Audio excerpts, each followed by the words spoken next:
And we are live. Hey guys, Darren here, Mayhem Country Living. Hope you guys are doing okay wherever it is that you are. Holy cow, it's been a day. Just got home like 6 minutes ago. So you'll have to forgive me for being a little bit late. Um, how you guys doing? Who are we going to have on the chat this evening? I did a video earlier today of America being the secret third world. Got a lot of comments on it. Hey, Doc. How are you doing? Lord have mercy. It's been a day. Um, Hope you're doing okay, buddy. Beard's a little itchy. I hadn't even had a chance to come in and take a shower. Wasn't a good day for you. I'm sorry about that. Tell me about it. It's just us right now.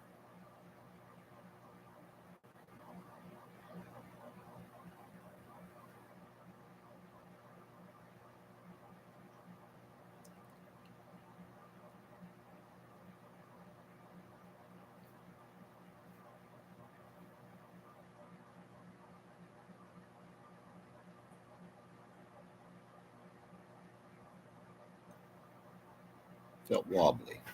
Lost of balance. All your numbers coming in okay?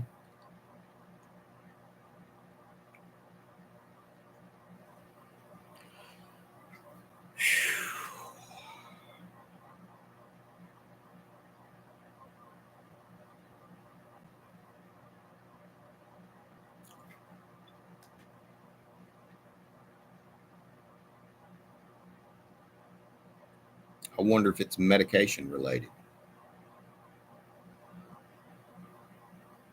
You've been on it 2 or 3 weeks now. It seems like you would be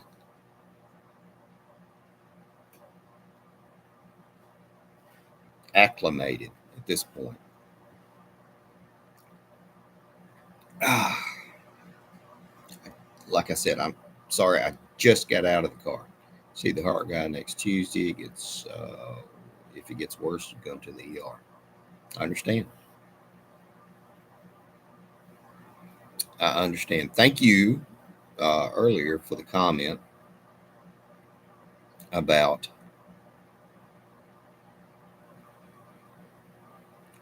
America being a third world country in secret, slowly. Um, Salty Shellback had done a couple of comments, and he's a good friend of mine. And he made some good comments about, yes, sir, I do. Um, he'd made some good comments that we're not quite there yet, and he would know um, with his travel history and everything. And so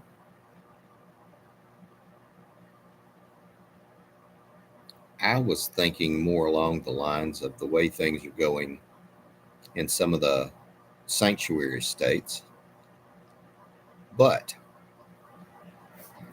to be honest, I have not been to uh, any of them except those up in Washington State. So,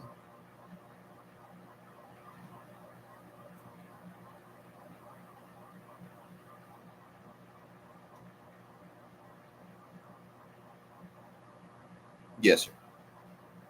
I agree. We've got a couple of more people hanging out in the background. Hey, guys, come on in. Make yourselves at home. Take your shoes off. And we'll sit and talk for a few minutes. Um, Been a long, long day for me.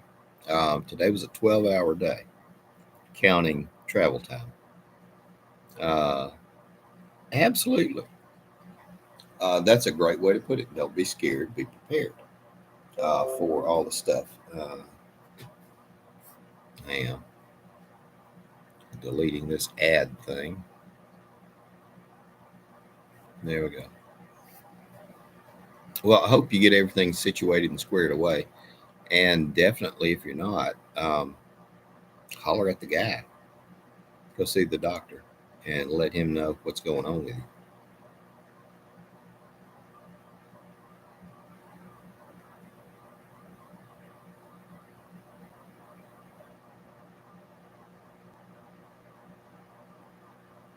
Good, good. I pulled out those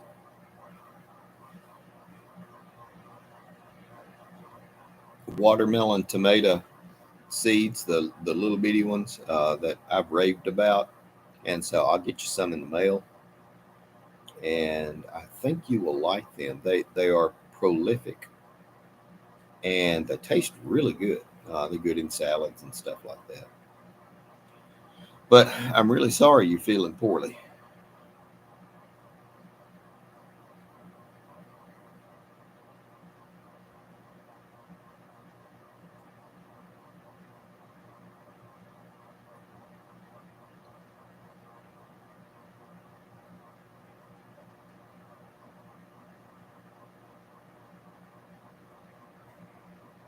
There you go. It is so nice to be sitting in a chair and not driving. Um, we picked up some more work for me today, which is great. And hey, Salty, I just mentioned you. Um,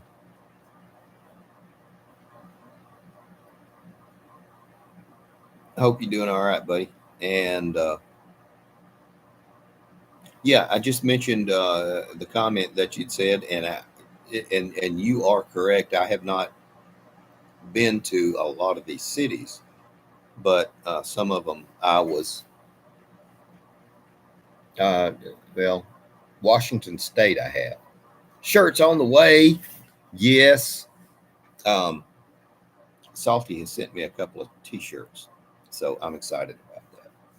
But and it, again, he made some good points. Um, I have not traveled to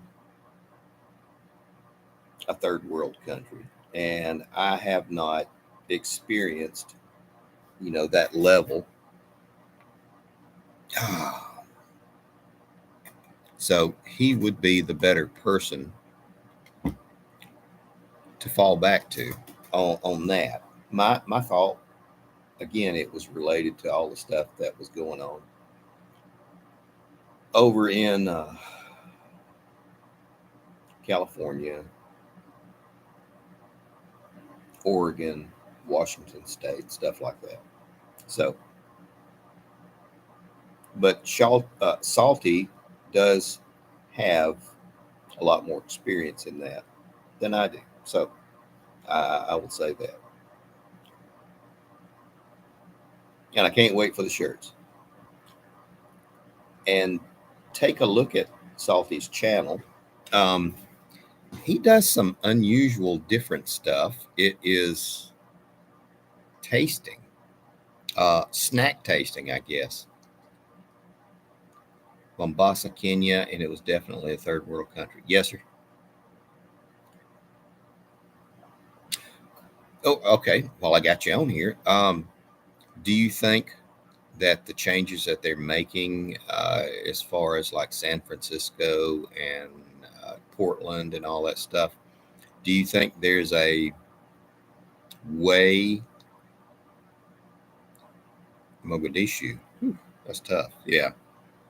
Do you think there is a progression that this kind of stuff follows?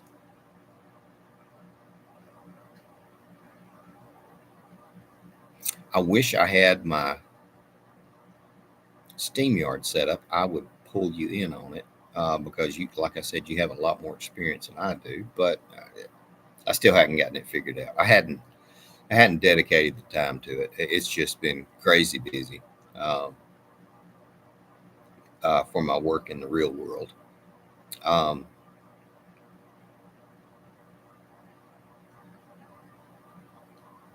Depends on how the economy works out. Okay.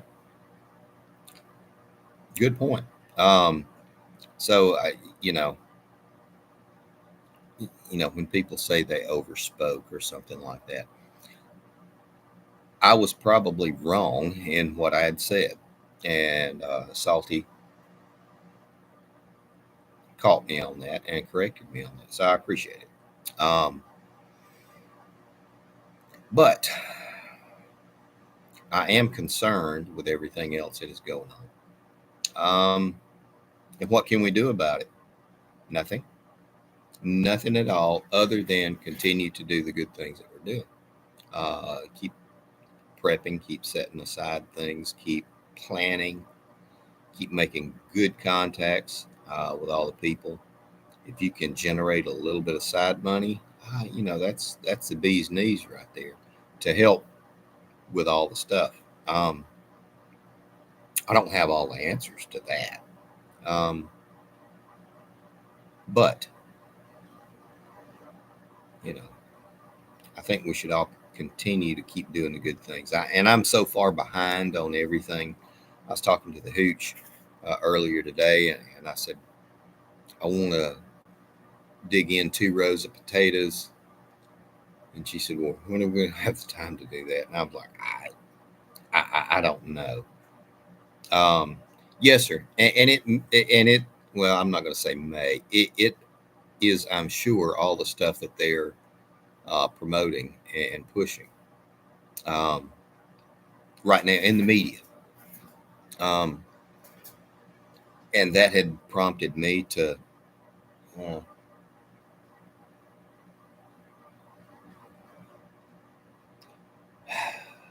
don't you hate it when they recommend or when they schedule your your yeah, colostomy? No, your hang on.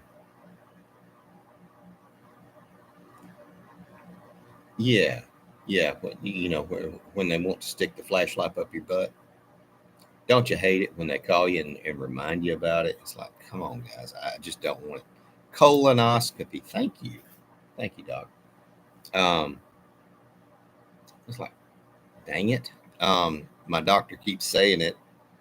He says you're 10 years overdue. Yeah, I'm 55 now.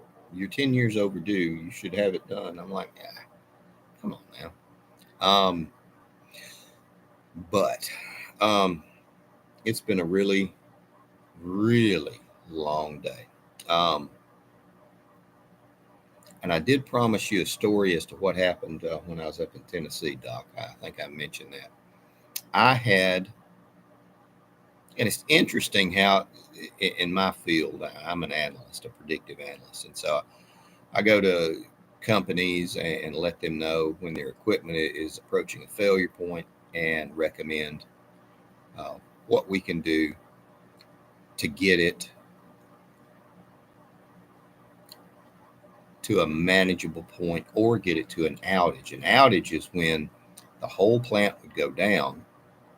Say, Walmart is going to go have their, I don't know, floors cleaned. And so they close everything. And so everything that needs to be done, they do it all in that one time. So they get a bonus points for everyone they sell. I think they do too, Doc, because he is really promoting that flashlight.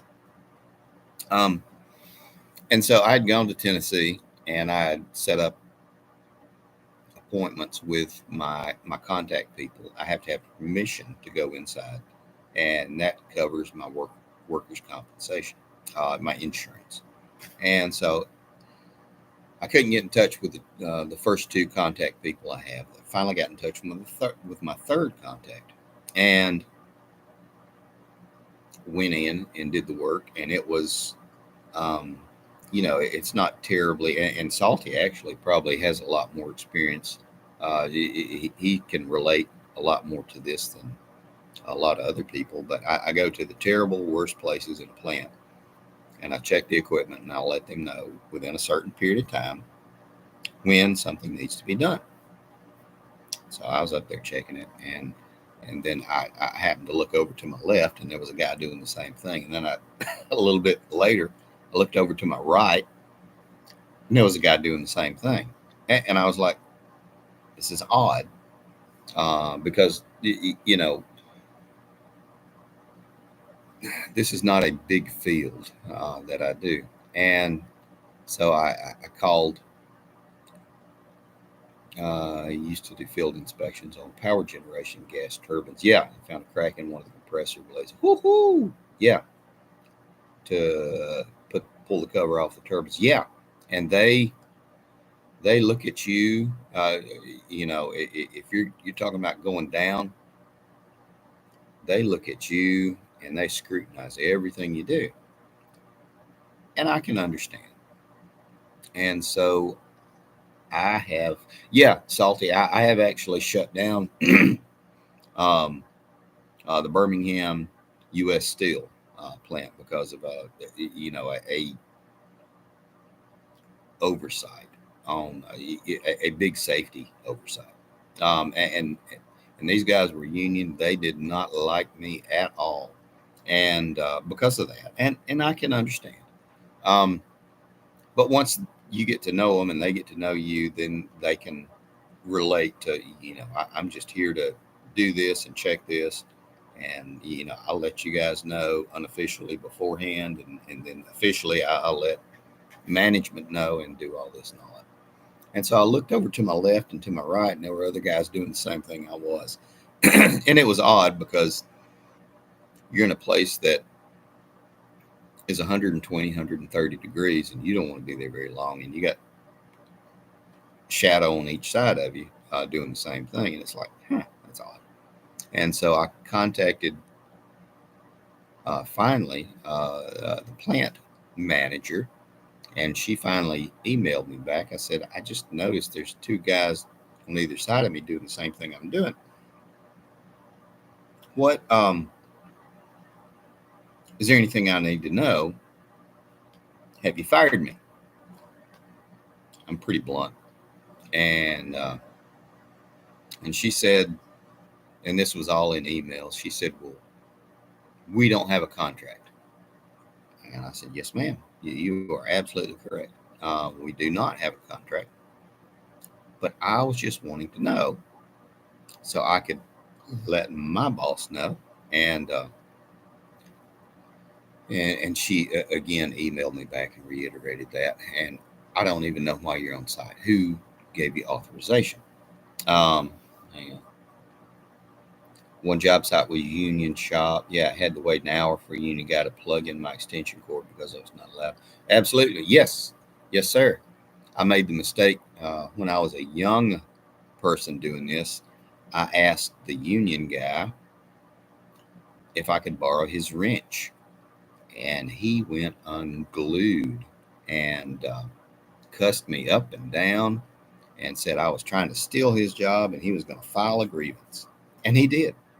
And I said, hey, then fix it. He said, well, I don't know how to fix it. I said, well, you know, I'm the one they called. Um, you fix it, boss. And I left. And then they invited me back on site. Um, and I talked to the guy later. I said, look, I'm not trying to take anything from you. I'm just trying to get this done so I can go home or go back to the hotel. Um, that was a foundry plant where they also processed coke, COKE, coal into coke. It was a big coke foundry, and so I talked to her a little bit, and I ended up having to call my boss, and he said, "Do you have any other work?" I said, "I got tons of work." I said, "I'm so far behind, I'm up to my neck." He said, "Screw him." He said, "Go to the next job." I said, "Yes, sir." And I was just waiting on my boss to give me an authorization, and so I went to the next job and did it. And he said, and then my boss called me back that next day. He said, oh, lights went off in the greenhouse. He said, did they give you a safe work permit or a job safety analysis? I said, sure they did. I filled it out. I said I wouldn't go on site without it. He said, by any chance, did you keep it? I said, yes. I said, because it would get disappeared. And he laughed and he said, send it to me. He said, don't worry about it. Um, My father worked at a part-time in a union shop. Some of the stories he had told me the BS that went on. Yeah, it was crazy. Yeah. And, uh, and so I left. I've never done that before. My boss said, leave. I'll pay you for the week. Don't worry about it. And so I left. And he said, don't worry. He said, uh, the lady that does it, she's an uncompromising bitch. And he said, I'll call her boss. I said, okay, thank you. And that's all well and good. But see, in the grand scheme of things, that represents a loss of 3 days of labor and travel for me, which I'm not going to talk about money, but can be significant. And so I went into the next plant. This was here in North Alabama, or up in North Alabama, a chemical plant. And I was doing my regular stuff, and the plant manager, as a new guy, and he called me and he says, my name is such. And I said, I'm Darren Taylor. And he said, can you come by my office? And I'm like, sure, absolutely. And inside I'm cringing because I have a set amount of time to go do this. I don't glad hand. I work alone. I don't go to I go to meetings all the time. I don't like them because I have a certain amount of things that need to be done so I can process what I've collected. And it puts me in a bind, and I'm crabby at that point. But he is paying the bill. So I go in and I talk to him, and he says, um, we've really had a lot of problems. He says, y'all been here 3 months. And he says, you made a lot of calls on equipment that is in failure. I said, yes, sir. I said, it's problematic. He said, well, we would like you to start doing this and this and this and this. And I was like, okay. I said, I cannot give you that guarantee. I said, I'm not the boss. I said, I have to have my boss, my employer here.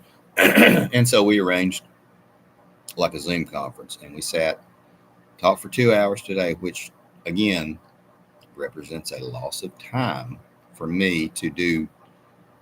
Meetings are nice. You eat donuts and you drink coffee and all that stuff, but work doesn't get done. And I have to have work done so I can generate analysis and reports. And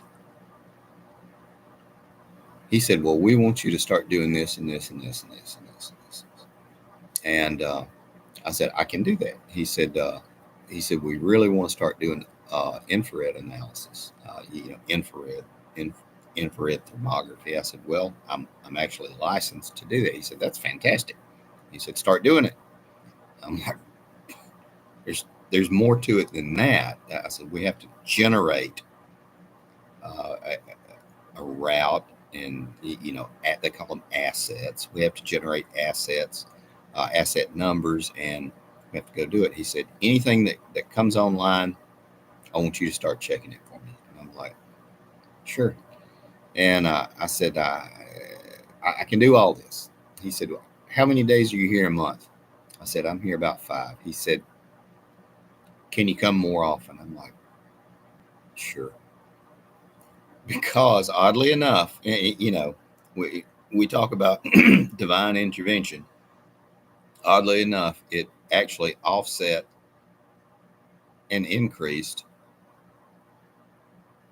the time I was going to lose from not going up to that place anymore. And in theory, I can travel within 1 day. Now, today was a long day, 3 hours each way. Dr. Falcon said when we lived in Illinois, my father, okay, yeah, I already read that one. Yes, sir. And so 3 hours each way, which is about what I drive to a job site. And when I do that kind of traveling, I don't work an 8-hour day. I work 5 or 6 hours, unless something catastrophic happens. So I did that, did everything else. So today was counting drive time. My beard's really itchy. So sorry, guys. I got the hiccups. Today was a 12-hour day.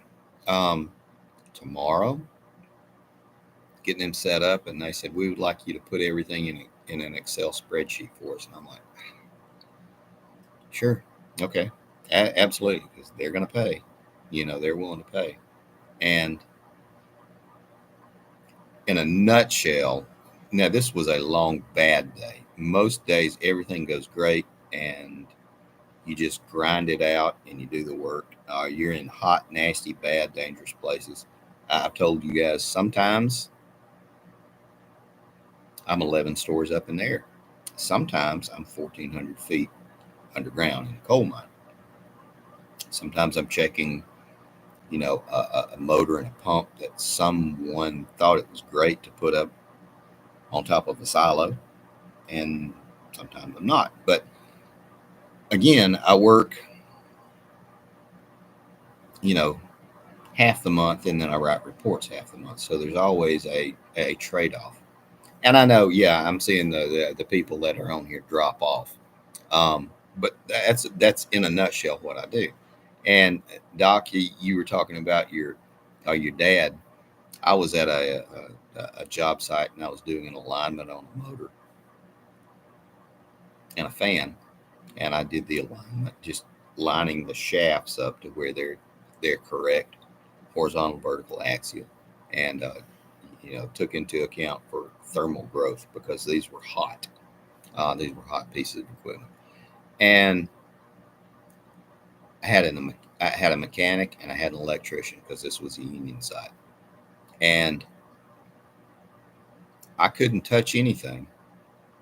The electrician turned everything off. They call it locking out. They locked the electrician made sure everything was locked out, and the mechanic did all the movement. So I looked at him and I'd say, well, we need to go vertically in the front, 6 thousandths of an inch, and in the back we need to go over to the right, or power head side or pecker head side. Power head side, 7 thousandths of an inch. It was cocked, and so we would do that, and so we would get everything lined up, and the electrician was doing something, and he said, I've got to go get a wrench and a screwdriver. And I said, dude over here has a box. I said, he's got wrenches and screwdrivers in there for days. He said, I'm the electrician. I don't have anything to do with the mechanics. And then the mechanic chimed in. He says, we don't do a blah, blah, blah, blah, blah thing with the electricians. He said, per hour union. 2 separate unions, and I'm sitting in the middle of them. And I told him, I said, guys, how long y'all want to be here? He says, we can be here all day because we're getting double time. I said, okay, do you want to be here 18 hours? And they were like, oh, that's awesome money. I said, no, you ain't leaving. You're not going into the break room. We're going to sit here. Ain't no smoke breaks. You can piss off the edge of the derrick out there, and because we're 10 stories up, piss off the edge of it, and we're going to get this done. I said, but ain't nobody leaving, because if you guys do, I'm going to load my stuff up and I'm going to go to the house, because I don't care whether your plant runs or not. And they got big-eyed, and he said, well, I guess he can use my wrench. I said, could I borrow your wrench and loan it to him? He said, I guess so. So I took the wrench from the mechanic, and I handed the wrench to the electrician, and he tightened the cover on the power head, pecker head's what they call it. Some of you guys know what I'm talking about. And then he tightened it up with a screwdriver because it was slotted. And we took all our equipment off. The mechanic stepped back. The electrician went down, unlocked everything, and then we went down and took our locks off, because everybody locks out. We took our locks off, and that was it. So that is the kind of stuff that you deal with. And is it just a union thing? No. Some people are just pain in the butts when you try to get all this stuff done. And and and again, as a contractor, I go into all these places, and people say, well, "You're just trying to take our job." No, please, please. I have no desire. I do not ever want to punch a clock in one place for more than 1 or 2 days at a time. I have no desire to do all this stuff. Oh, look who this is! Hey, baby. Look at this prissy thing coming in. Did you see the video I sent you? I have not. He hit twice. Well, that's good. Yeah. For the first practice game. That's good. Yeah. Grandson was at the Baseball has started. yeah, baseball season has started. Doc said to tell you, hey. Hey, Doc. She said, hey, back. So that is kind of what my day was like. And it's refreshing when you have to sit around. Oh, Salty said, hey. He's sending us some shirts too. She already walked upstairs. So it's refreshing when you talk to the plant manager and you talk to like the 3 engineers, and then they get somebody on a freaking Zoom call. And again, the whole time I'm cringing because I just want to get the stuff done so I can go home. And ultimately, they're sitting here spitballing, talking about, well, we can do this in an Excel and do that. I said, man, it's fantastic. I said, that's great. What else you want to talk about? And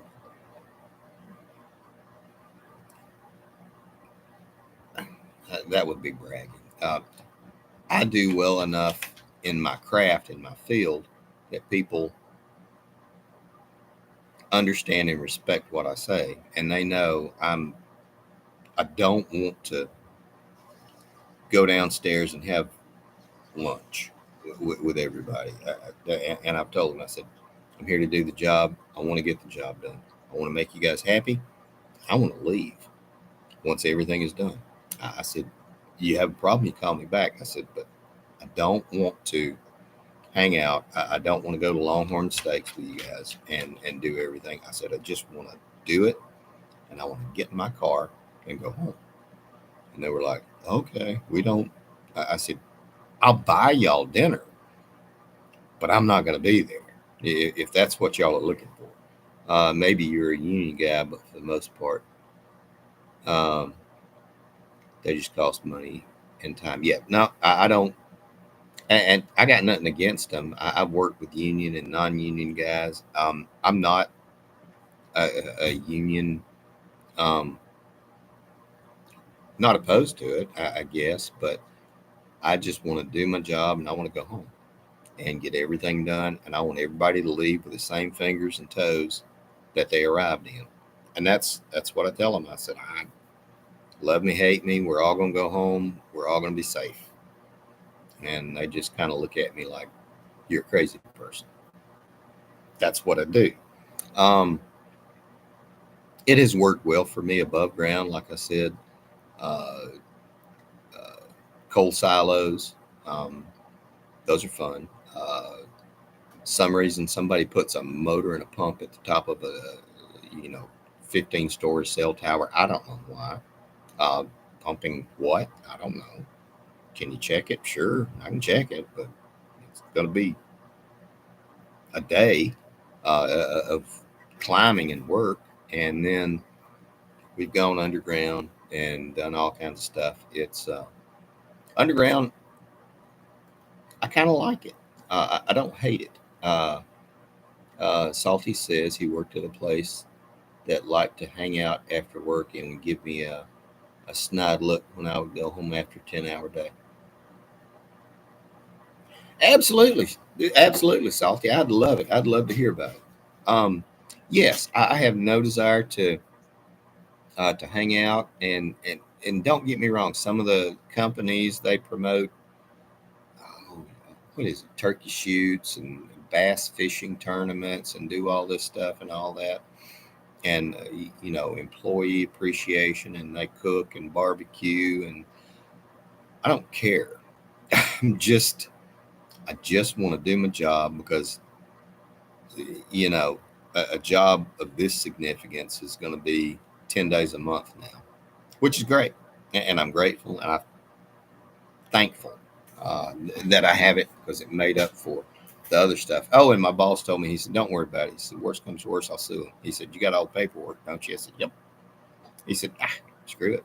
He said, they'll be calling us in a year. And I said, yes, sir. But it's amazing. And I've gone to, this is just a weird field that I'm in. It's a predictive analysis. And I think there might be 50,000 of us in the United States. And I've had job offers in United Arab Emirates and Germany and Qatar and South America to go to like Drummond has a really large Drummond coal, or Drummond Steel has a really large coal mine in South America, and they have a compound. And I say it's perfectly safe.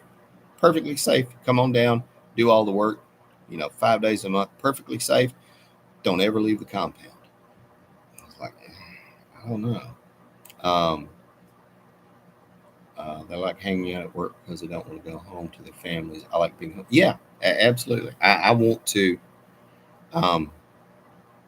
Yeah, I just want to get home. That's all I want. And there's some of the other weird places I've gone to. I went to a rock quarry, not a rock quarry. I'm sorry, a coal mine, and it's Met Rock. I think the last time they changed owners, they drilled under the Black Warrior River, and they have a coal. They fill coal barges there. It's one of the few places left in the United States that you can actually fill a coal barge and go up or down.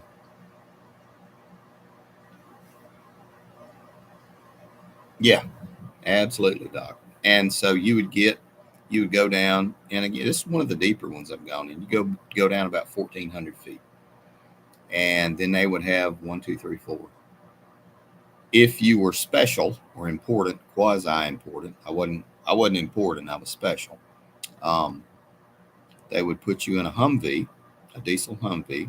You're underground, mind you, and it's not like a tiny little coal mine. It's a big cavern that's already been carved out because the rest of the rock was really hard, so they could run and follow the seams, and the seams were fairly straight. It was a long wall, if that makes any difference to anybody, and they had cut avenues out. So you get in a Humvee, diesel powered Humvee with run flats, and you go mudding, and you would ride